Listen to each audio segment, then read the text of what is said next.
I remember the exact moment my sister Lila slipped that glittering diamond ring onto her finger, her laughter echoing through our family's dining room like a melody I wasn't allowed to sing. It was the summer I turned 22, and the air was thick with the kind of heat that makes you feel trapped in your own skin. My parents beamed their pride, a spotlight that never seemed to find me. Lila's engaged to Nathan, my mother announced, her voice dripping with a joy I'd never heard when she spoke of me. Nathan, the golden boy, the heir to a real estate empire, the man who was supposed to be my future. But there I was, sitting at the edge of the table, invisible. My heart a bruised thing, wondering why love always seemed to choose someone else. My name is Elise, and this is the story of how I lost everything I thought I wanted and found something no one could take away. Growing up, our house was a stage, and Lila was always the star. She was the older sister, the one with the perfect curls and the easy smile, the one who could charm a room without trying. I was the shadow, the quiet one, the girl who read books in the corner while Lila danced in the light. My parents never said it out loud, but I felt it in every glance, every comparison. "Why can't you be more like Lila?" My mother would sigh when I brought home a B instead of an A. "Lila's going to marry," well, my father would muse, as if my worth was tied to a ring I hadn't yet earned. Nathan came into our lives when I was 19, a junior in college, studying business with dreams of building something of my own. He was 25, confident, with eyes that seemed to see through you, and a laugh that made you want to be the reason for it. He was my father's protege, the son of his business partner, and from the moment he walked into our house, I was lost. I'd catch him watching me sometimes, his gaze lingering when I spoke, about my ideas for a startup, a tech platform that could connect small businesses with investors. "You've got a sharp mind, Elise," he'd say, and for a moment I'd feel seen.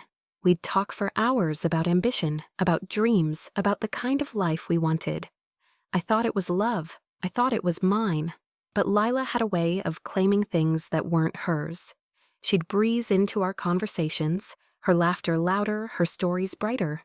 I'd watch Nathan's eyes shift, his attention, pulled like a tide. By the time I was 21, they were dating. I found out through a family dinner. I wasn't invited to my mother's voice casual over the phone. "Oh, Lila and Nathan are getting serious. Isn't it wonderful?" Wonderful. The word cut like glass. I spent that night in my dorm, staring at the ceiling, wondering what I'd done wrong. Was I too quiet, too plain, too ambitious? I didn't cry. I couldn't.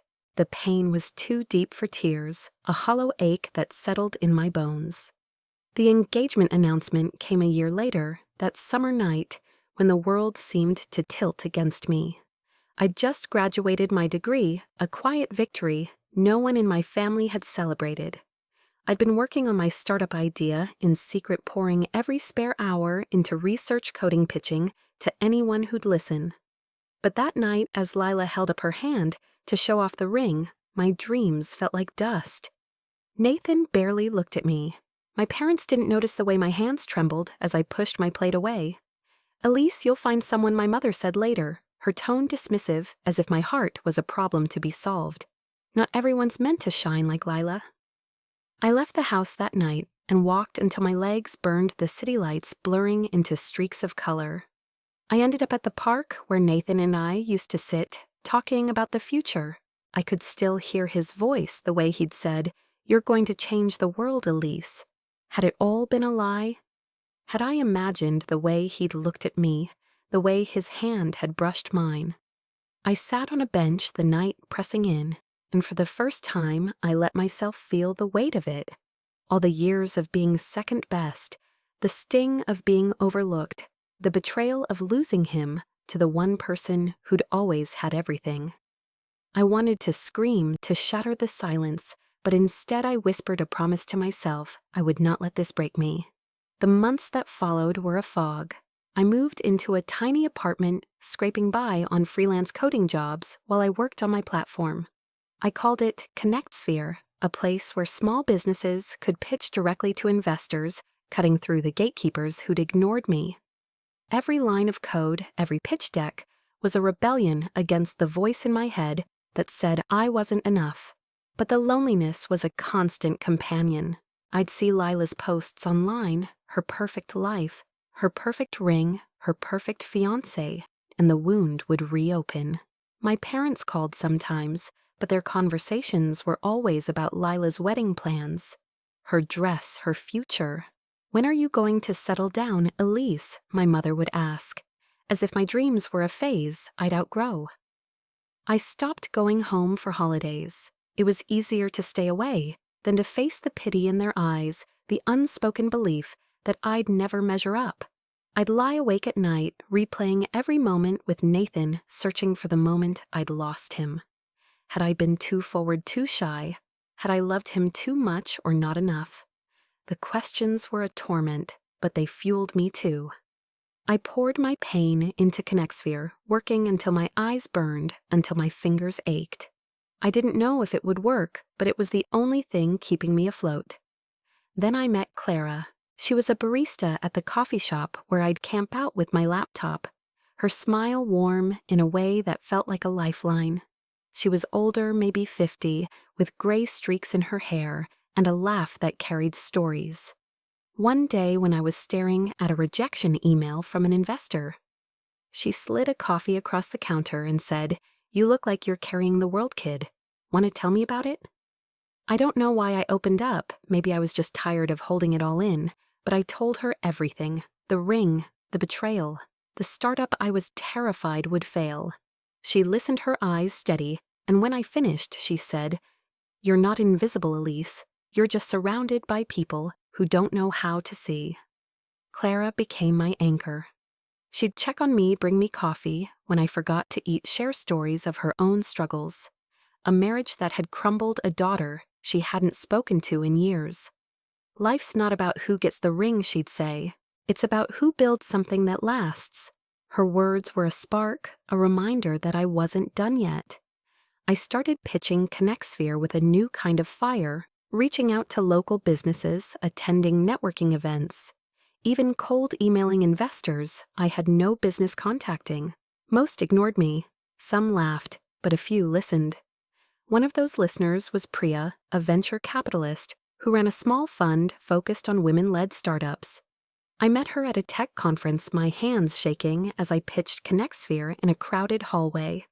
I expected her to brush me off. After all, I was just a 22-year-old with no connections, no pedigree. But Priya leaned in, her eyes sharp.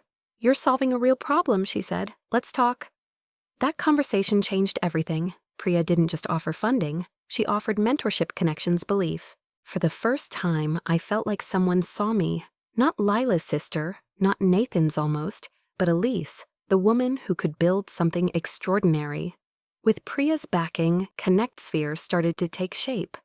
I hired a small team, mostly women, who'd been overlooked like me, and we worked out of a cramped office that smelled like burnt coffee and ambition. Every milestone, a new user, a successful pitch, a feature that worked just right, was a victory, a brick in the wall I was building around my heart. But the pain was still there, a quiet ache that flared whenever I saw Lila's name in my inbox, or heard my mother's voice on the phone. They didn't know about ConnectSphere, didn't know I was pouring my soul into something bigger than a ring. And part of me didn't want them to know, not yet. I wanted to prove it first, to show them what I could do. Have you ever felt like you had to hide your light just to survive? Like you had to wait for the world to catch up to who you are? That's where I was standing, on the edge of something new, terrified and alive, holding on to the promise I'd made that night in the park. I didn't know where it would lead, but I knew I wasn't going back. The first time ConnectSphere landed a major client, I felt like I could breathe again. It was a small logistics company run by a woman named Marissa, who'd been turned down by every bank and investor she'd approached. She'd heard about us through a local business meetup, one of those chaotic events, where I'd stand in a corner, clutching a lukewarm coffee, forcing myself to smile and pitch. Marissa's company needed funding to expand, and ConnectSphere matched her with an investor who saw her potential. When she called me, her voice shaking with gratitude, I sat in our tiny office and let myself cry. Not the heavy, hollow tears of that summer night, but something lighter, something that felt like release. "You gave me a chance, Elise," she said. "No one else did." I hung up the phone and stared at the cracked ceiling, thinking maybe this is what it feels like to matter. But the victories were hard won, and the nights were still long. I'd work until dawn, my laptop screen a harsh glow in the dark, my fingers flying over the keyboard as I debugged code or tweaked our platform's interface. My team, 5 of us, all scraping by, was my lifeline. There was Aisha, our designer, whose sharp wit hid a past of being told she'd never make it in tech. Javier, our coder, who'd left a corporate job after being passed over for promotions. And Tara and May, our marketing and ops duo, who'd both fought their way through glass ceilings. We were a mismatched family bound by late-night pizza runs and a shared hunger to prove something. They didn't know about Lila or Nathan, not the details, but they saw the way I'd flinch. When my phone buzzed with a family text, they'd tease me gently, call me boss with a grin, and somehow their belief in me started to patch the holes in my heart. Clara was still there too, my coffee shop confidant. She'd upgraded from barista to manager, and her shop became our unofficial headquarters. She'd sneak us free pastries when we were too broke to eat, her eyes twinkling as she said, "You kids are going to change the world, but you got to stay alive to do it." One night when I was drowning in self-doubt after a pitch went south, she sat me down with a mug of chamomile tea and told me about her grandmother, a woman who'd raised 6 kids alone during the Depression. She used to say, "You don't get to choose the hand you're dealt, but you damn well get to play it. So play Elise, play hard."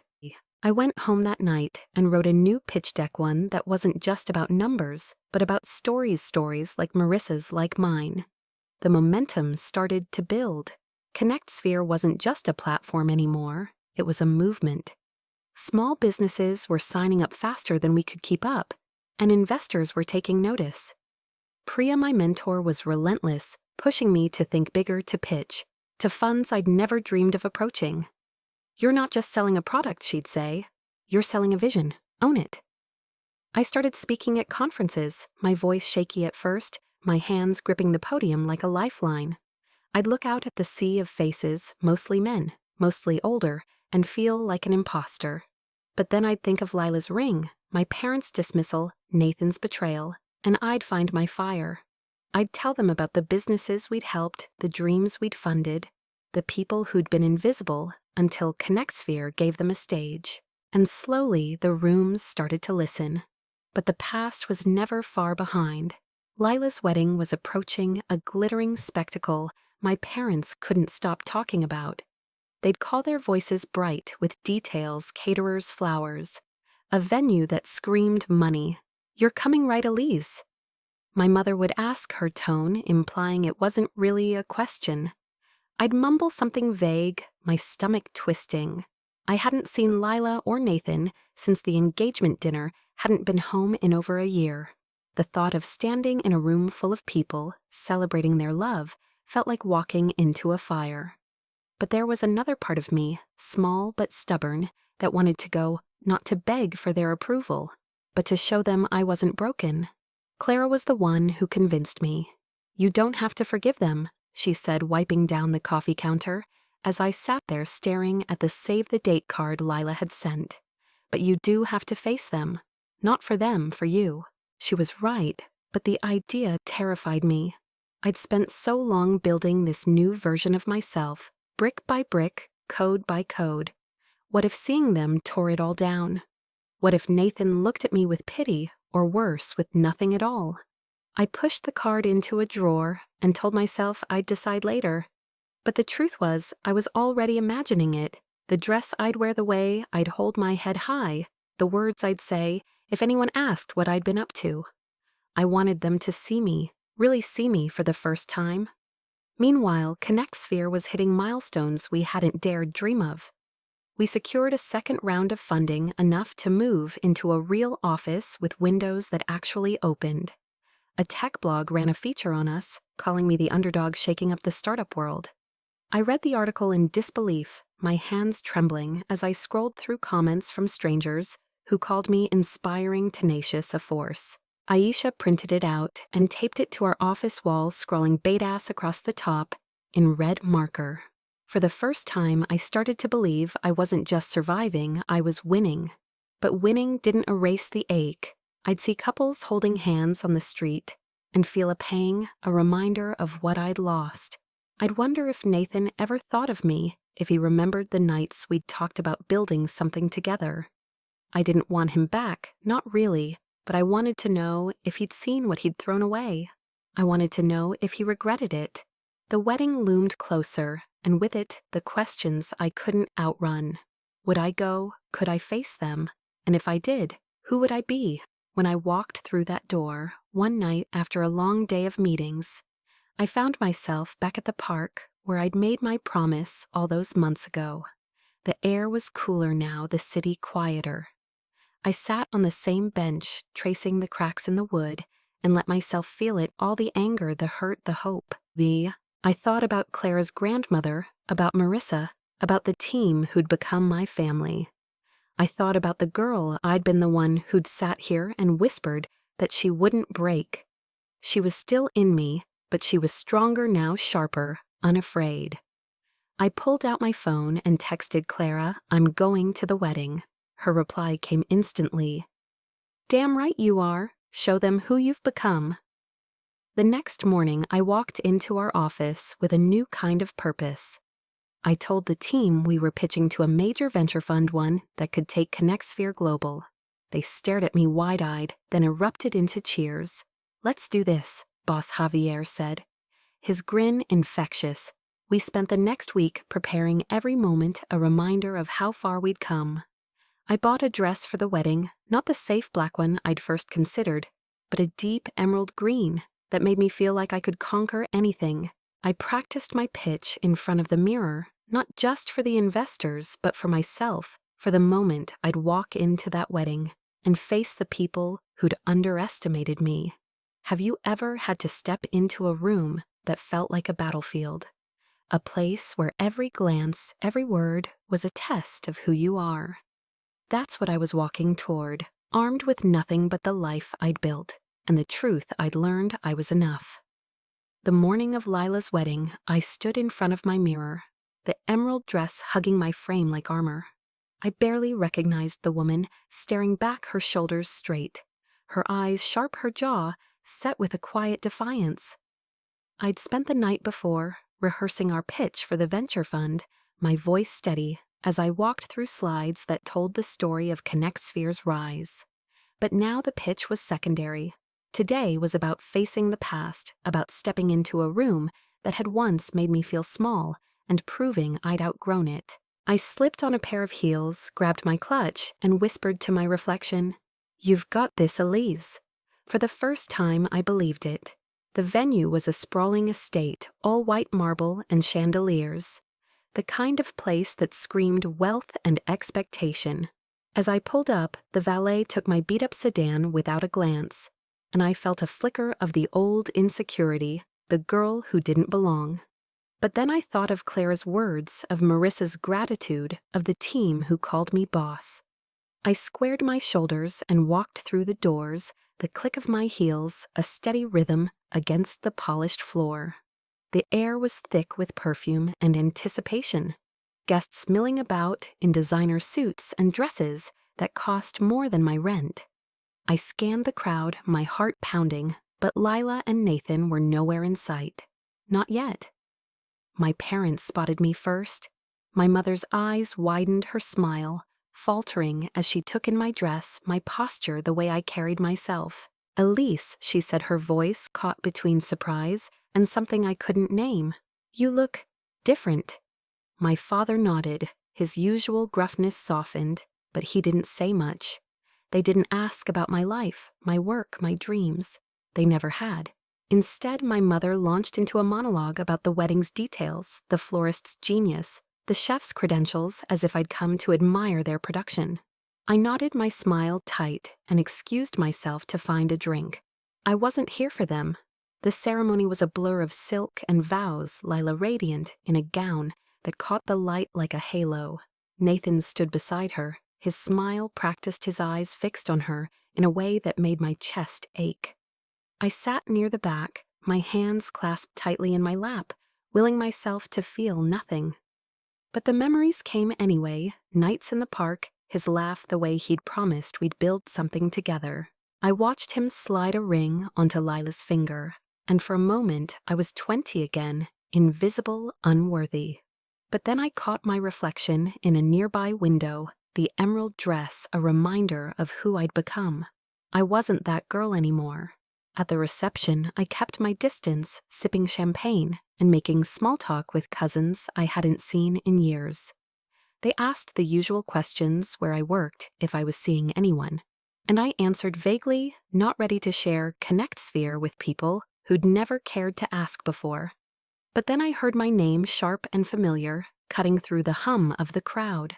Lila. She was walking toward me, her gown trailing behind her like a royal train, her smile bright but brittle. "Elise," she said, pulling me into a hug that felt more like a performance. "I'm so glad you came. It wouldn't have been the same without you." I wanted to believe, her wanted to find some trace of the sister I'd once idolized, but her words felt hollow. She didn't ask about me, didn't mention the years we'd barely spoken. Instead, she gestured to Nathan, who was approaching his tie, slightly loosened his eyes, meeting mine for the first time that day. "You remember Nathan?" she said, her voice light, but edged with something I couldn't place. He nodded, his smile polite, but there was a flicker in his gaze, regret maybe, or recognition.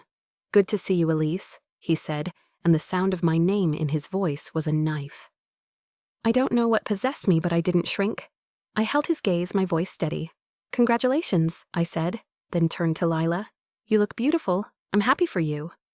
The words were a lie, but they were armor, a way to keep my dignity intact. Lila's smile tightened, and Nathan's eyes lingered a moment too long before he looked away. I excused myself, my heart racing, and made my way to the bar, needing air, needing space. I'd faced them. I'd survived. But the victory felt incomplete, like a song cut off mid-note. That's when Priya called.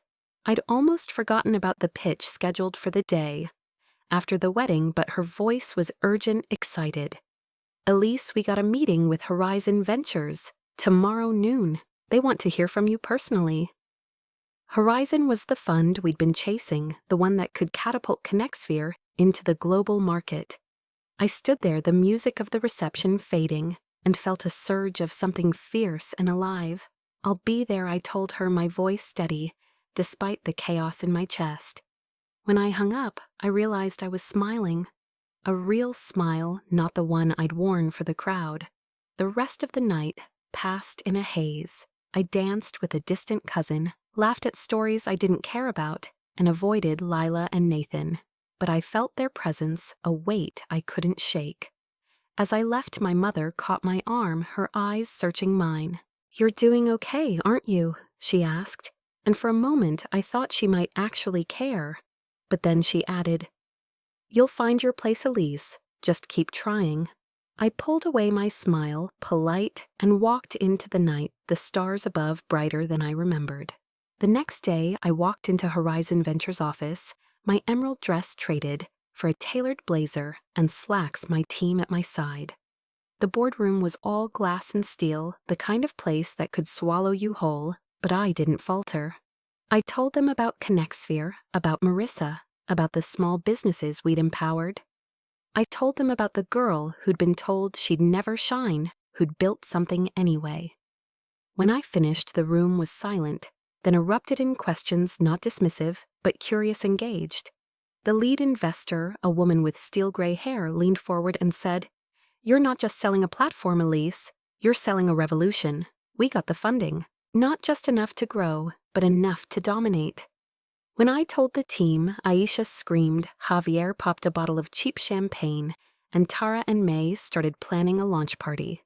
I called Clara, my voice breaking, as I told her the news. "I knew you had it in you," she said, and I could hear her smile through the phone. That night, I sat in my apartment, the city humming outside, and let myself feel it, the pride, the power, the knowledge that I'd done this without a ring, without a name, without anyone's permission. But the wedding still haunted me. Not because I wanted Nathan back, I didn't nod anymore, but because it reminded me how easily I'd been erased. I wondered if Lila knew, if she'd ever suspected, how much she'd taken from me. I wondered if Nathan regretted his choice, or if he'd even noticed what I'd become.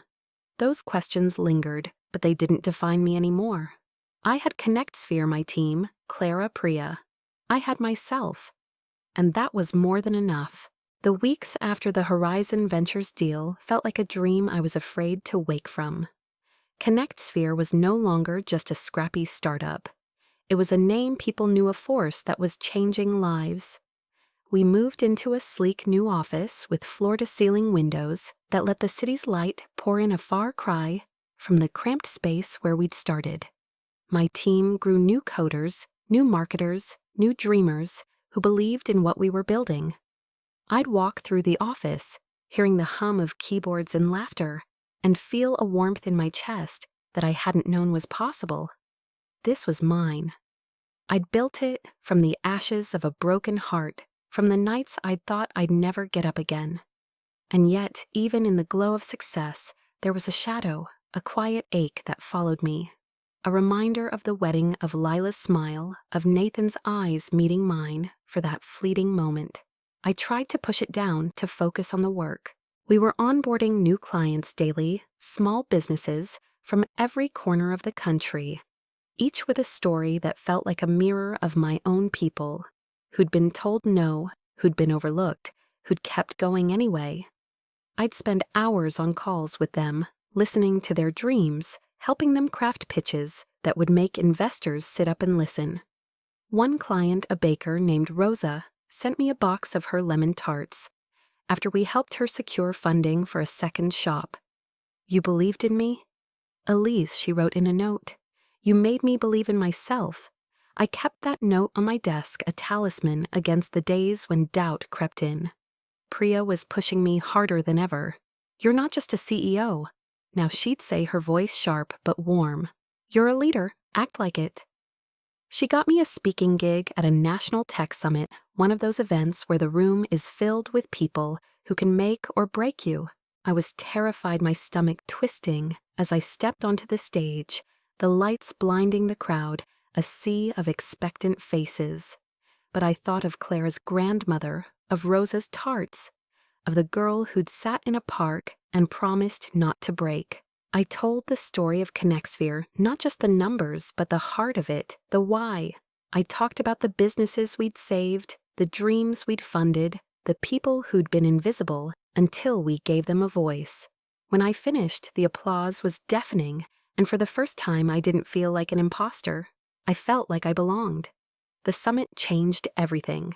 My speech went viral, clipped, and shared across social media, my face suddenly recognizable in ways I hadn't anticipated. I'd walk into coffee shops and hear whispers, see people glance my way. A major news outlet ran a profile on me, calling me the voice of a new generation of entrepreneurs. Aisha framed it and hung it in the office, right next to the first article, her grin wicked as she said, "You're a big deal now, boss." I laughed, but inside I was reeling. This was what I'd wanted to be seen to matter. But it came with a weight I hadn't expected. Every email, every interview, every new follower felt like a challenge to prove I deserved it. And then there was Nathan. I hadn't heard from him since the wedding, hadn't wanted to, but his name started creeping into my world again. A mutual acquaintance mentioned he'd been asking about me, curious about ConnectSphere, about my success. I brushed it off, told myself it didn't matter, but the truth was it stirred something in me. Anger maybe, or a flicker of the old hurt. I didn't want his attention now, not when I'd built this without him. But I couldn't help wondering what he thought, whether he saw the woman I'd become or the girl he'd left behind. Lila called a few weeks after the summit, her voice bright but strained. "Elise, I saw your speech," she said, and I could hear the effort in her words, the way she was trying to sound proud. "You're doing so well. I always knew you had it in you. I wanted to believe, her wanted to bridge the gap that had grown between us. But her words felt like an afterthought, a box she was checking. She didn't ask about ConnectSphere, didn't ask how I'd gotten here. Instead, she talked about her new house, her plans with Nathan, the life she was building. I listened, my heart heavy, and when I hung up, I felt more alone than I had in months. Clara noticed the change in me. She'd started coming to the office, sometimes bringing coffee, and her sharp wisdom, her presence a reminder of where I'd started. One evening, as we sat on the office couch, the city lights glittering outside, she asked, "What's eating you, kid? You've got the world at your feet, but you look like you're carrying it on your shoulders." I told her about Lila's call, about Nathan's name, circling back, about the way success felt like a spotlight I wasn't sure I could handle. She listened, her eyes steady, then said, "You don't owe them anything, Elise. Not your sister, not your ex, not your parents. You built this for you. Don't let them make it about them." Her words stayed with me, a compass for the weeks that followed. I threw myself into ConnectSphere, into the clients, the team, the vision. We launched a new feature, a mentorship program that paired new entrepreneurs with seasoned leaders, and it was a hit.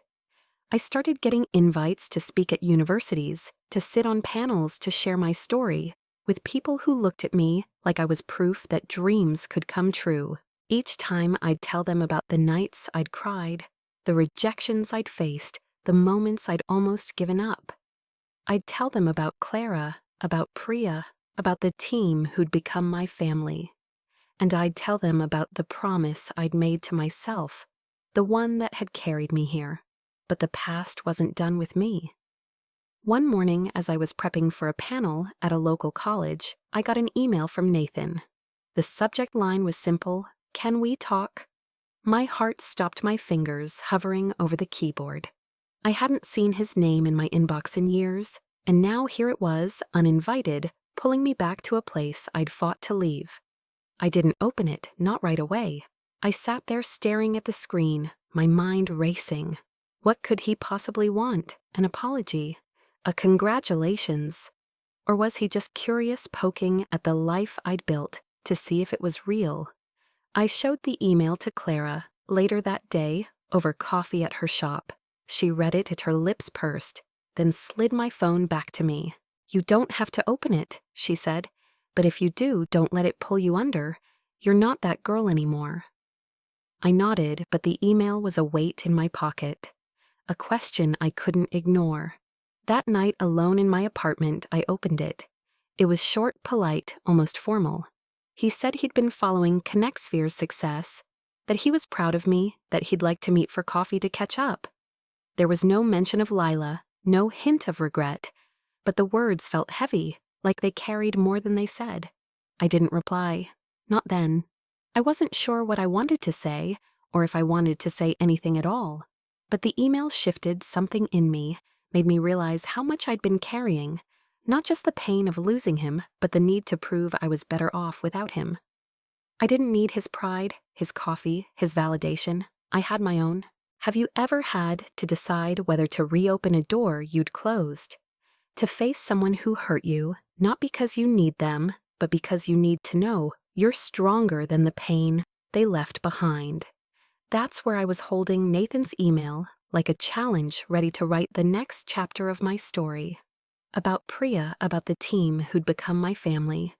I'd tell them about the promise I'd made in that park, the one that had carried me through the darkest nights. And every time I spoke, I felt a little more solid, a little more like the woman I was becoming. The audiences would nod, some with tears in their eyes, and I'd realize I wasn't just telling my story, I was giving them permission to tell theirs. ConnectSphere kept growing, a wildfire we could barely contain. We were in talks with international investors, now looking at markets in Europe and Asia, places I'd never even dreamed of reaching. My days were a blur of meetings, emails, and late-night strategy sessions. My team pushing as hard as I was. Aisha designed a new logo, sleek and bold, that felt like a declaration of who we were. Javier led a coding sprint that fixed bugs we hadn't even known existed.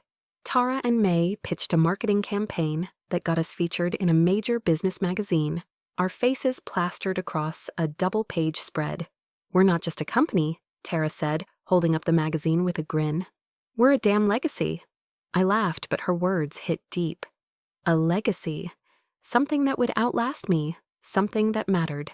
But Nathan's email was still there, unopened in my mind, a splinter I couldn't ignore. I'd told myself I didn't care that his words couldn't touch me, but the truth was I was curious not about him, but about what facing him would mean for me.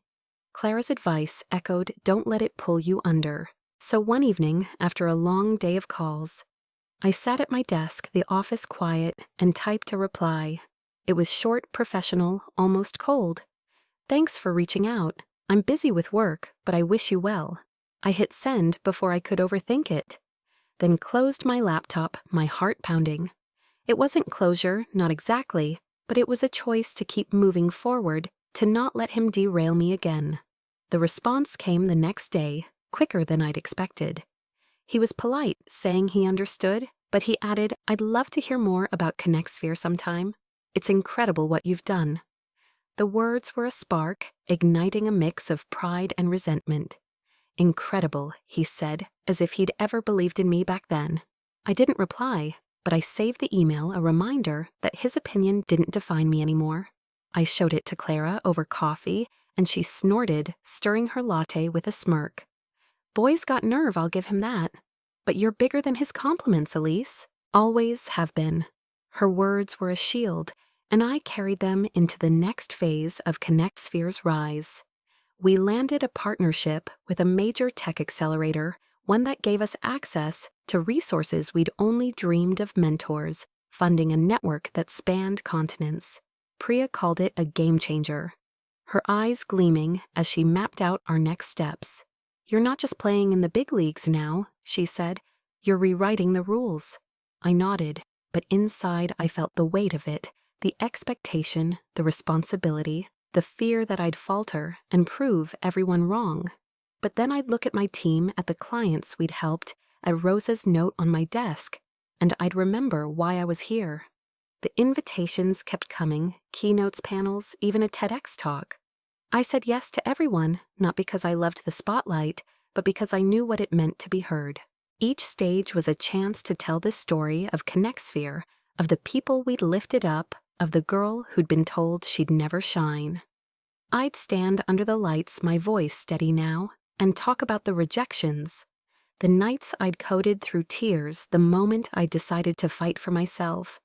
I'd talk about Clara's coffee shop, Priya's belief, the team who'd become my home, and I'd end with the truth I'd learned. Your worth isn't in someone else's hands, it's in the choices you make, the things you build, the love you give yourself. The TEDx talk was a turning point. It was live-streamed, watched by thousands, and the response was overwhelming. Emails poured in, not just from entrepreneurs, but from women who'd felt invisible, who'd been underestimated, who'd lost something and kept going. They called me a role model, a beacon, a reminder that they could rise too. I read every message, my eyes blurring with tears, and realized this was bigger than ConnectSphere, bigger than me. It was a movement, a chorus of voices saying, "We are enough." But success didn't erase the past. My parents called sometimes their voices tentative, as if they were trying to find their place in my new world. "We saw your talk," my mother said once, her tone caught between pride and discomfort. "You're doing so well, Elise." I waited for the follow-up, the comparison to Lila, but it didn't come. Instead, she asked, "Are you happy?" The question caught me off guard, and for a moment, I didn't know how to answer. Was I happy? I had ConnectSphere, my team, a purpose that burned bright. But there was still a hollow space, a place where family should have been, where Lila's laughter used to live. "I'm getting there," I told her, and it was the truth. Lila reached out again, this time with an invitation to dinner at their new house. "Just family," she said, her voice softer than before. "Nathan would love to see you too." The mention of his name was a jolt, but I didn't flinch. I thought about saying no, about keeping the distance I'd built, but something in me, Wanted to go not to prove anything, but to see if there was anything left of the sister I'd loved. I agreed, my heart a tangle of hope and caution, and marked the date on my calendar. The night before the dinner, I sat in my apartment, the city humming outside, and thought about how far I'd come. I'd built a company, a legacy, a life that was mine. I'd faced Nathan's email, Lila's wedding, the weight of my parents' expectations. I'd stood on stages and told the world I was enough. But this dinner felt like a new kind of test, not of my success, but of my heart. Could I sit across from Lila and Nathan and not feel the old wounds? Could I find a way to love my sister without losing myself? I called Clara, needing her steady voice. "You don't have to fix everything in one night." She said, her words a balm. "Just show up as you are. That's more than enough." I hung up my eyes on the note from Rosa, the framed articles, the laptop where I'd poured my dreams. I was Elise, the woman who'd built ConnectSphere, who'd turned pain into power. And whatever happened at that dinner, I'd carry that with me. The drive to Lila and Nathan's house felt like a journey through time, each mile pulling me closer to a past I'd tried to outrun. Their home was in a gated neighborhood, all manicured lawns and houses that looked like they belonged in magazines. I parked my car, a newer model now, but still modest compared to the gleaming SUVs around me, and took a deep breath, smoothing the front of my navy dress. It was simple, elegant, chosen, not to impress, but to feel like me. Clara's words echoed in my mind, "Just show up as you are." I grabbed the bottle of wine I'd brought, a small gesture of peace, and walked to the door, my heart a drumbeat in my chest. Lila answered, her smile bright but nervous. Her hair swept into a loose bun that made her look softer than I remembered. "Elise," she said, pulling me into a hug that felt more genuine than the one at her wedding. "You're here." There was a catch in her voice, a hint of relief, and for a moment I saw the sister I'd once shared secrets with, the one who'd braided my hair and snuck me cookies when our parents weren't looking. But then Nathan appeared behind her. His smile polite, his eyes searching mine, and the moment fractured. "Good to see you, Elise," he said, and I nodded, my voice steady, as I handed Lila the wine. "Thanks for having me." The house was stunning, all open spaces and modern art, but it felt like a stage, every detail curated to impress. My parents were already there, seated in the living room, with glasses of wine, their faces lighting up when they saw me. "Elise, you made it." My mother said, her tone warmer than I'd expected. My father stood pulling me into a rare hug, and I felt a pang of something I couldn't name. Hope, maybe, or the ghost of a family we'd never quite been. We made small talk, the kind that skims the surface, and I answered their questions about ConnectSphere with careful pride, not wanting to sound like I was boasting, but needing them to know I'd done something real. Dinner was a spread of roasted chicken-herbed vegetables and a salad that looked too perfect to eat. Lila had clearly put effort into it, and I wondered if it was for me or for the image she was trying to maintain. Nathan sat across from me, his presence a quiet weight, his eyes flicking to me when he thought I wasn't looking. Lila kept the conversation light, talking about their honeymoon, their plans to renovate the guest room, the dog they were thinking of adopting. My parents chimed in, their pride in Lila, as bright as ever, but there was a new note in their voices when they spoke to me, a curiosity, a respect I hadn't heard before. "We saw your TEDx talk," my father said, his fork paused midair. It was impressive. I smiled, my heart twisting, and said, "Thanks. It's been a lot of work." But the air grew heavier as the night went on. Lila's laughter felt forced, her glances at Nathan sharp with something unspoken. He was quieter than I remembered. His charm dimmed his answers to her questions short. I tried to focus on my plate, on the stories my mother told about her book club, but I could feel the tension, a thread pulled too tight. And then, as we cleared the dishes, Lila turned to me, her voice casual but pointed. "So, Elise, how do you do it? All this success, all these speeches. Don't you ever get tired?" There was an edge to her words, a mix of admiration and something darker, envy maybe, or resentment. I paused a plate in my hands and met her gaze. I do, I said honestly, but it's worth it. It's mine. The room went quiet, the weight of my words settling over us. Nathan looked down his jaw tight and my parents exchanged a glance. Lila's smile faltered, but she recovered quickly, stacking plates with a little too much force. Of course, she said, her voice bright again. You've always been so driven. The compliment felt like a jab, and I wondered if she knew how much her words echoed our childhood, the years she'd been the star, and I'd been the one left scrambling for light. After dinner, we moved to the living room, the conversation turning to neutral ground movies, the weather a cousin's new baby. But Nathan's silence was a presence, a shadow that grew as the night wore on. When my parents stepped outside to admire the garden and Lila went to the kitchen for dessert, he and I were left alone, the air thick with everything we hadn't said. I braced myself, expecting him to bring up his email, to offer some half-hearted apology. But instead he said, "You were right, you know, about ConnectSphere. I remember you talking about it back then. I should have listened." His voice was low, almost raw, and for a moment I saw the Nathan. I'd loved the one who'd believed in dreams, who'd made me feel seen. I could have lashed out, could have told him how his choice had broken me, how I'd built ConnectSphere, despite him, not because of him. But I didn't. I looked at him, at the man who'd once held my heart, and felt a strange calm.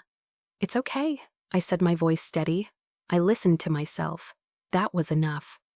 His eyes widened, a flicker of something like regret crossing his face. But before he could say more, Lila returned her smile tight, as she set down a tray of pastries. The moment passed, but it left a mark, a quiet victory that felt like mine alone.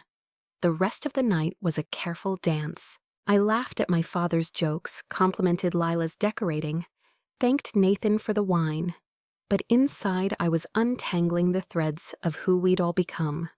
Lila, with her perfect house and her perfect husband, seemed smaller somehow, her light dimmed by something I couldn't name. Nathan, once larger than life, was just a man, now flawed and human. My parents, for all their pride in Lila, were starting to see me, even if they didn't know how to say it. And me, I was Elise, the woman who'd walked through fire and come out stronger, who'd built a legacy from pain. As I drove home, the city lights blurring past, I felt a weight lift. The dinner hadn't healed everything. There were still cracks, still questions. But it had shown me something vital. I didn't need their approval to be whole. I had ConnectSphere my team, Clara Priya Rosas. Note 1,000 voices who'd heard my story and found their own. I had myself, and that was a gift no one could take away. The next morning, I walked into the office with a new kind of fire. We were prepping for a global launch, our platform set to go live in 3 new countries. The team was buzzing, Aisha sketching new designs, Javier testing code, Tara and May drafting press releases. I called a meeting, my voice clear, as I laid out our vision, not just to grow, but to change the world, to give every dreamer a chance to be heard. They cheered, their faith in me, a mirror of the faith I'd found in myself. Later, I got an email from a university offering to create a scholarship in my name for women in tech. I stared at the screen, my eyes stinging, and thought, this is what it means to matter.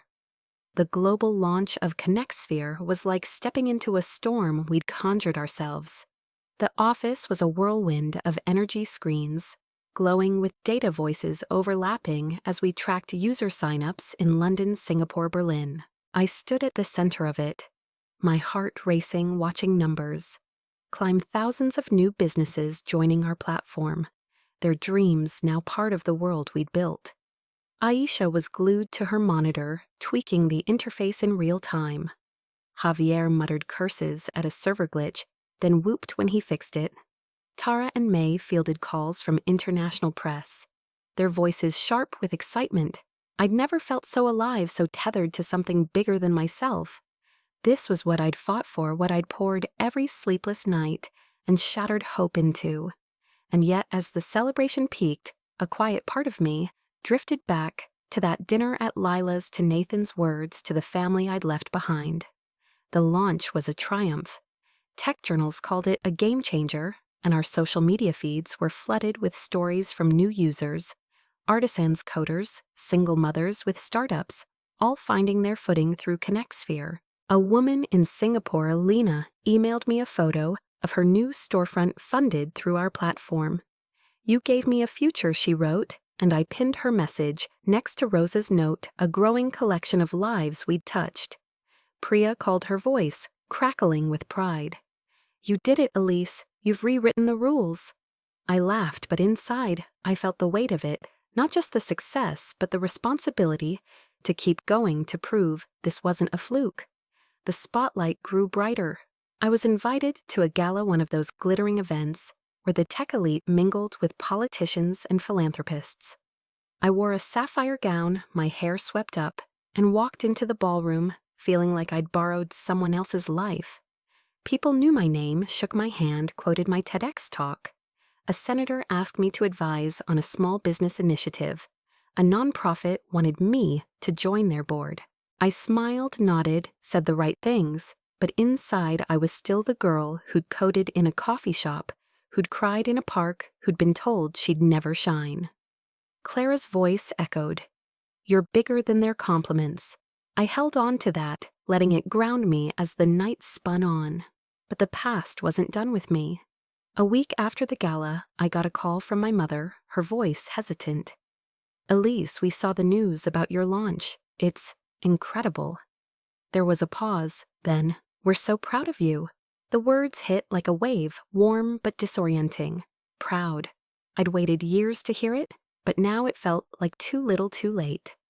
I thanked her, my voice polite, and when she asked me to come home for a family dinner, I hesitated. "I'll check my schedule," I said, and hung up my chest tight. I wanted to believe they meant it, but part of me wondered if they were proud of the headlines, not the girl who'd earned them. Then came the article. A major business magazine ran a feature on ConnectSphere, but it wasn't just about the platform, it was about me. They'd dug into my life, my childhood, the sister who'd always outshone me.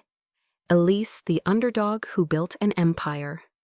The headline read, and the story painted Lila as the golden child, me as the overlooked sibling who'd clawed her way up. It was dramatic, exaggerated, but it stung because it was true. I read it in my office, my hands trembling, and felt exposed like someone had ripped open my heart and put it on display. Aisha found me staring at the screen and hugged me without a word. Her warmth a reminder that I wasn't alone. The article spread like wildfire. My inbox filled with messages, support from strangers, curiosity from colleagues, silence from my family. I waited for Lila to call, to lash out or explain, but there was nothing. Then, 2 days later, Nathan texted, "Saw the article. It's not fair to you or Lila. Can we talk?" I stared at the screen, my pulse racing. Not fair, as if he had any right to judge what was fair. I didn't respond, but the message was a spark igniting a fire I hadn't realized was still burning. I showed it to Clara over coffee, her eyes narrowing as she read. "He's got no business stirring this up," she said, her voice fierce. "But you know what you're gonna face? This same as you've faced everything else. And you're gonna do it on your terms." She was right. I couldn't keep dodging the past. It was part of me, like the code in ConnectSphere, the pain that had fueled my rise. So I agreed to meet Nathan, not at a coffee shop, but at my office where I was in control. He arrived on a rainy afternoon, his suit damp, his eyes wary. He looked older, the confidence I'd once loved, softened by something heavier, regret maybe, or doubt. We sat across from each other, my desk between us, and I waited, letting the silence stretch. "I didn't mean to upset you," he started, his voice low. "The article, it made things sound so black and white." I wanted to say I'm sorry, for everything, sorry. The word hung there heavy, with years of unspoken truths. I could have unleashed it all the nights I'd cried the betrayal, the way he'd chosen Lila without a backward glance. But I didn't. I looked at him, at the man who'd once been my world, and saw someone struggling to reconcile the past with the present. "I don't need your apology." I said, my voice calm but firm. "I needed you to believe in me back then. You didn't, but I did, and that's why I'm here." His eyes dropped, and for the first time I saw shame in his face, raw and unfiltered. He told me things I hadn't expected. Lila was struggling, he said, feeling the weight of the life she'd chosen, the pressure to be perfect. The article had hit her hard, made her question everything. "She loves you," he said, and I wanted to laugh to scream, but I just nodded. "I hope she's okay," I said, and I meant it. Not because I owed her, but because I remembered the sister who'd once been my friend. Nathan left his shoulders slumped, and I sat there, the rain tapping the windows, feeling a strange mix of closure and ache. I'd faced him not as the girl he'd hurt, but as the woman I'd become. The next day, I got a call from a TV network. They wanted me to appear on a morning show to talk about ConnectSphere, my story, the article. I said yes, not because I wanted the attention, but because I wanted to take back the narrative. The interview was live, the host warm but probing, asking about my childhood, my sister, my rise. I didn't shy away. I told the truth about being overlooked, about building ConnectSphere from pain, about learning that my worth wasn't tied to anyone's validation. I looked into the camera, my voice steady, and said, "To anyone who's ever felt invisible, you are enough. Build your own light, and don't let anyone dim it." The response was electric. Social media exploded. My words turned into quotes shared by women across the world. Lila texted me that night, a simple message. I saw the interview. "I'm sorry, Elise. Can we talk?" I stared at the screen, my heart a tangle of hope and caution, and typed back soon. I wasn't ready, not yet, but I knew I would be. I'd faced Nathan, faced the world. I could face her too. Have you ever had to stand in your truth, knowing it might hurt the people you love? To choose honesty over silence, not to wound but to heal. That's where I was, my heart open but guarded, ready to write the next chapter on my own terms. The morning after Lila's text, I woke to a quiet apartment, the city's hum a soft pulse beyond my windows. Her words, "I'm sorry, Elise. Can we talk?" sat heavy in my mind, a fragile bridge to a sister I wasn't sure I knew anymore. I didn't reply, not yet. Instead, I made coffee, the ritual grounding me, and sat at my desk, staring at the growing stack of notes from clients, Rosa, Lina, countless others, whose dreams ConnectSphere had helped realize. Their gratitude was a tether, a reminder of the life I'd built, the woman I'd become. But Lila's message was a loose thread, pulling at the edges of my resolve, asking me to decide what family meant now. Work was a welcome distraction. ConnectSphere was riding the wave of our global launch. Our platform now a lifeline for businesses in over 10 countries. The team was electric, buzzing with ideas for new features, a grant program for underserved entrepreneurs, a virtual summit to connect users worldwide. I threw myself into it, leading meetings with a focus that felt like armor. Aisha presented a new dashboard design, her eyes bright with pride. Javier proposed an AI tool to match businesses with mentors. Tara and May were planning a documentary-style campaign, showcasing our clients' stories. We're not just a company anymore. May said, her voice fierce. We're a movement. I nodded, my heart swelling, but Lila's text lingered, a quiet ache beneath the triumph. Priya called that afternoon, her voice sharp with excitement. Elise, you've been nominated for the Innovator of the Year award. The ceremony's next month, black tie, huge exposure. I froze, the phone hot against my ear. Innovator of the Year. It was the kind of recognition I'd once dreamed of, the kind that would cement ConnectSphere's place in the world. That's incredible, I managed, and she laughed. You earned it. Now don't let it go to your head. I promised I wouldn't, but as I hung up, I felt a mix of pride and pressure. The world was watching, and I had to keep proving I belonged. The nomination hit the news, and suddenly my face was everywhere. Magazines, podcasts, even a billboard in the city center. I'd walk past it, my own eyes staring down, and feel a surreal disconnect. Was that really me? the girl who'd coded in Clara's coffee shop, who'd sat invisible at her sister's engagement dinner. Clara teased me about it, sliding a latte across the counter with a grin. "Look at you, billboard girl. Don't forget us little people." I laughed, but her words were a lifeline, keeping me grounded as the spotlight grew. My parents called again, their voices warmer, now tinged with awe. "We saw the nomination," my mother said, and I could hear her smile. "We always knew you were special, Elise." The words stung, not because they weren't true, but because they hadn't been true then, when I'd needed them most. I thanked them, promised to visit soon, but hung up feeling hollow. They were proud now, but it was the pride of spectators, not the love of a family who'd fought for me.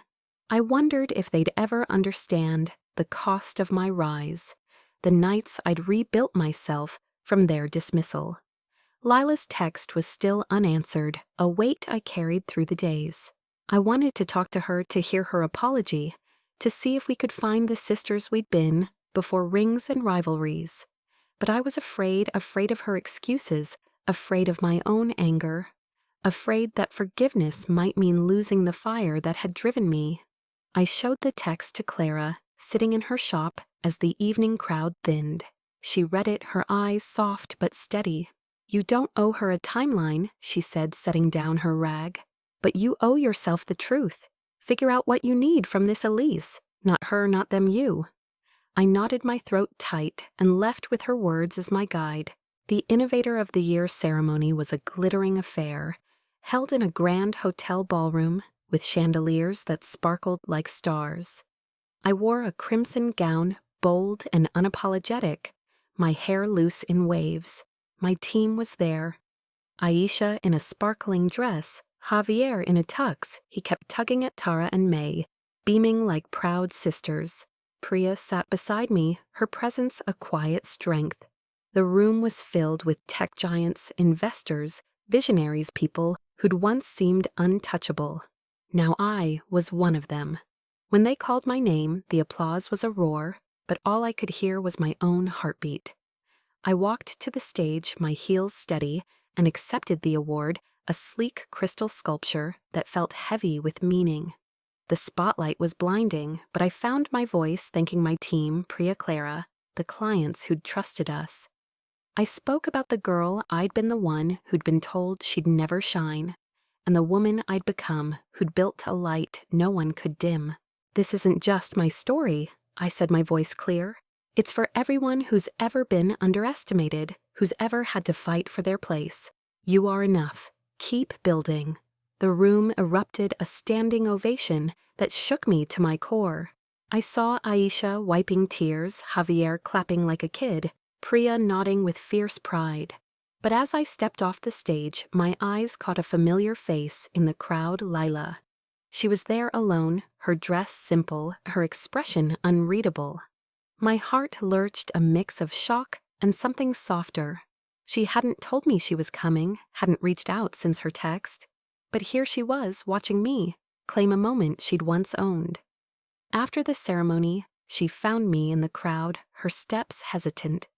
"Elise," she said, her voice barely above a whisper, "you were incredible." There were tears in her eyes, and for the first time I saw not the sister who'd taken everything but a woman, carrying her own weight.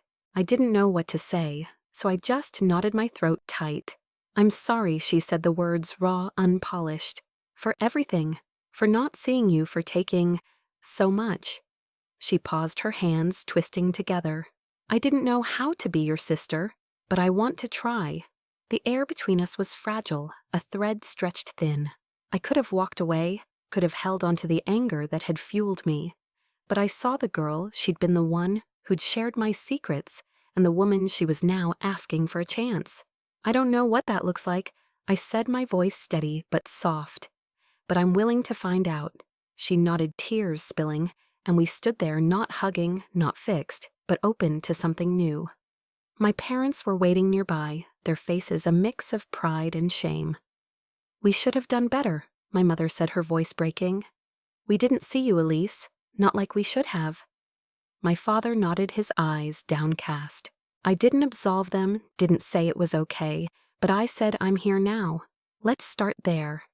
It wasn't forgiveness, not yet, but it was a door cracked open, a chance to rebuild.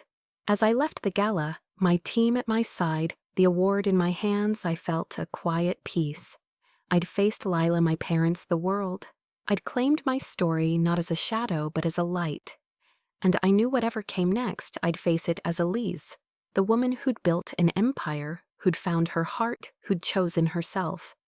This isn't the end, because stories like ours don't end. They grow, they shift, they carry us forward. I keep a small box on my desk, now filled with notes from Rosalina, and others, each a reminder of why I started. I wear a pendant. Clara gave me a tiny star engraved with "You are enough." And I'm learning to be a sister again, one slow conversation at a time. My worth doesn't depend on anyone's validation, not Lila's, not Nathan's, not the world's. It's in the life I've built, the love I've found, the truth I carry.